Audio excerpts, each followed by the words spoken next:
Entre los aplausos de más de 1000 personas y en medio de un fuerte dispositivo policial llegaba Santiago Abascal a su mitin de Pamplona. El líder de Vox asegura que han llegado a Navarra para expulsar al nacionalismo. Vox ha venido para que Navarra gane con nosotros y Vox ha venido a conseguir la llave para expulsar al separatismo, al comunismo y al filoterrorismo de Navarra.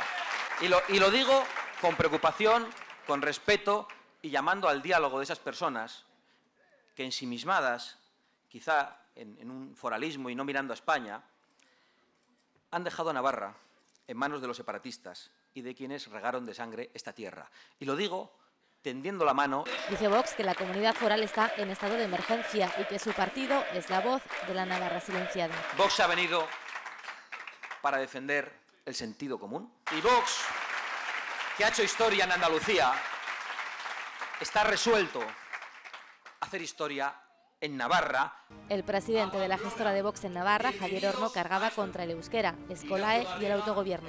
Que se empiece como primer paso por devolver las competencias esenciales al gobierno central, por ejemplo, educación, y se corten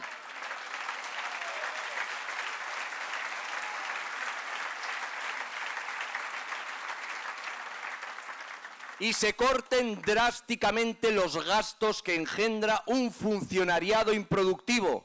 Vox animaba en Pamplona a acudir a la manifestación del domingo en Madrid contra Pedro Sánchez.